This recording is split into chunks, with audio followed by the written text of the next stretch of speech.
Nous accueillons encore une fois Trafic News. Voici Trafic News. Papa Lessissé, rebonjour. Très bien, alors Papa Lessissé n'est pas encore là, mais nous allons quand même poursuivre. Tout d'abord à Fatick. Depuis 15 jours, la ville de Foundiougne est touchée par une pénurie d'eau causée par la panne du forage qui approvisionnait les communes de Foundiougne, Mbam et Soum. Le deuxième adjoint au maire, son offusque, interpelle directement le chef de l'État qui avait pris des engagements pour régler le problème d'eau à Foundiougne, Mamadou Ndoura, que je propose de suivre. Le forage ne peut pas marcher 2 ou 3 jours et on ne nous dit pas qu'il y a un problème technique. Soit il y a fuite dans les tuyaux, ou bien soit il y a un problème d'électricité. Et je pense qu'en ce moment-là, les difficultés que les populations de Foundiougne vivent, cette difficulté est tellement énorme. À l'heure où je vous parle, les populations sont restées pendant 15 jours et ils n'ont pas encore d'eau. Et cette situation ne peut pas continuer. Cette situation ne peut pas continuer. Foundiougne a assez de mal. Nous avons une population qui actuellement vit des difficultés énormes. Et Foundiougne est la capitale départementale. Et puis malgré les assurances des autorités de la santé sur la disponibilité de l'oxygène nécessaire à la prise en charge des malades du Covid, force est de reconnaître qu'il y a une tension réelle dans les CTE et les structures privées. D'ailleurs, la rencontre d'hier entre le ministre de la Santé et les grandes sociétés fournisseurs d'oxygène. Selon les directeurs de ces établissements publics de santé joints au téléphone, l'état actuel, 238 000 mètres cubes d'oxygène sont disponibles. Suivons donc les explications de Dr Ousmane Dia. La rencontre entre en droite ligne dans les stratégies que M. le ministre a développées, au vu de la situation causée par certaines affirmations non fondées, mais qui peuvent véritablement avoir des effets sur les choses que nous avons avec les fournisseurs, il a décidé d'inviter tous les grands distributeurs d'oxygène qui se trouvent au Sénégal pour discuter, mais discuter dans une perspective de les associer à la lutte et à la sécurité nationale. Et restons justement avec le directeur des établissements de santé publique. Le ministère de la Santé a déposé une plainte contre le directeur général de Souma Assistance suite à ses propos sur le commercial indélicat de matériel médical. Pour rappel, le docteur Boubacar Babacar-Nion a soutenu que des équipements médicaux du public étaient vendus à des privés. Docteur Ousmane Dia, en réaction, parle d'allégations non fondées et soutient que ce sont près de 3000 agents qui ont vu leur honorabilité bafouée par ses propos. Suivons sa réaction. Toutes les informations relatives aux équipements que le ministère met à la disposition des structures hospitalières figurent dans le budget, figurent dans les états financiers et sont contrôlées par un conseil d'administration. Et au-delà de ce conseil d'administration, par la Cour des comptes, le ministère des Finances. Donc aujourd'hui, il ne peut pas avoir autant de légèreté dans la gestion des fonds publics. Et c'est cette raison fondamentale qui a poussé les gens à s'offusquer de ces déclarations. Et aujourd'hui, les gens se réservent le droit de saisir la justice pour laver leur honneur. Et puis retenez également que le directeur de Souma Assistance, contacté par nos soins, soutient n'avoir pas encore reçu la plainte et réserve sa réaction après réception de cette plainte. Et nous parlons de la campagne de vaccination qui se poursuit à Dakar et à l'intérieur du pays. Les vaccins Johnson & Johnson et Sinopharm sont tous ceux qui sont présents pour le vaccin AstraZeneca annoncé en fin juillet par le ministre de la Santé. Aucune nouvelle. Le Sénégal semble faire les frais de la tension notée au plan mondial, en plus de l'Inde qui a donc gelé toute importation de vaccins pour faire face à une situation épidémiologique, une situation qui inquiète ceux qui attendent toujours leur deuxième dose. Alassane Baldé.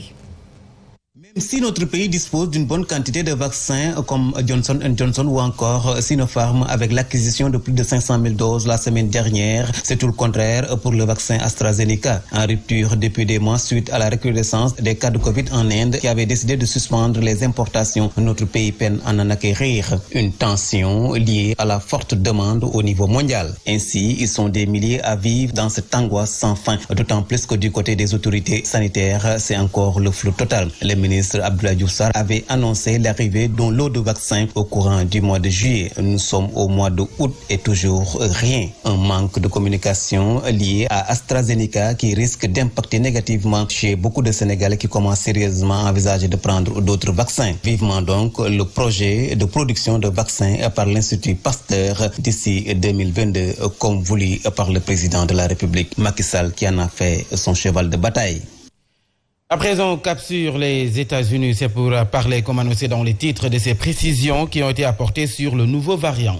Selon les experts, le vaccin serait moins efficace pour les personnes vivant avec des comorbidités et les infectés le transmettraient jusqu'à 8 ou 9 personnes maximum autour d'eux. Une correspondance de Mohamed Seydi depuis les États-Unis. Le nouveau variant serait 60% plus transmissible.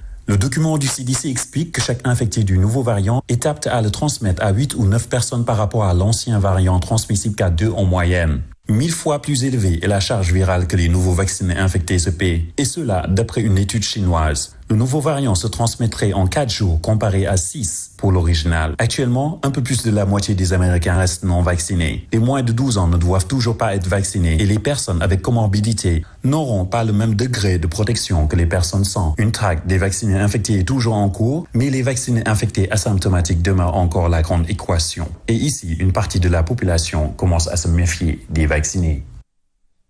Et puis le Sénégal est appelé à mettre sur pied un programme de résilience à long terme pour faire face à une éventuelle 4e vague.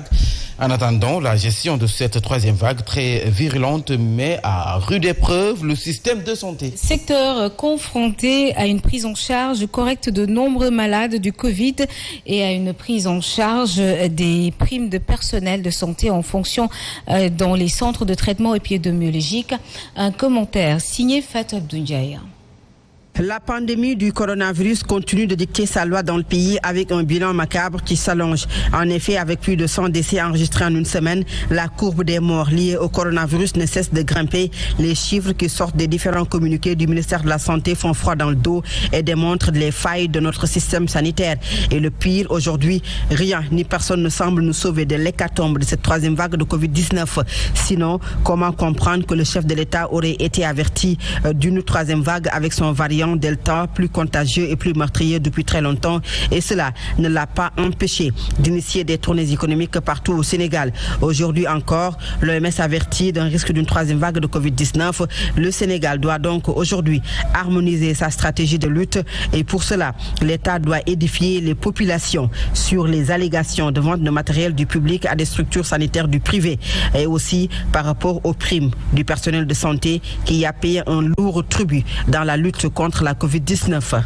Et dans le reste de l'actualité, parlons de l'étudiant qui a tenté de passer le baccalauréat à la place de sa petite amie Khadim Boub et sa complice ont été inculpés et placés sous mandat de dépôt par le procureur de grande instance de Diourbel. Ils sont poursuivis pour faux, usage de faux, association de malfaiteurs et fraude sur l'identité.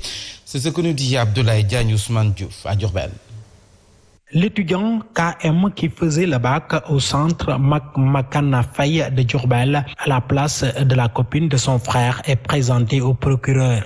Le mis en cause dit être trahi par ses sentiments. Échappé à la vigilance des examinateurs du jury 1757 du centre Makana Faye, ce n'est qu'au 2e jour de l'examen que KM est démasqué alors qu'il composait la LV2. Informé, le président du jury a sollicité les services l'expertise du préposé de la sécurité qui a conduit KM au commissariat urbain de Diourbel avant d'aller cueillir la candidate authentique. Fini les 48 heures de garde à vue, ils sont poursuivis pour faux usage de faux, association de malfaiteurs et fraude sur l'identité. Par ailleurs, la RADDHO s'est offusquée du traitement de l'affaire qui, selon elle, est attentatoire à la dignité humaine et au respect du droit à l'image d'une personne qui, pour le moment, est présumée innocente.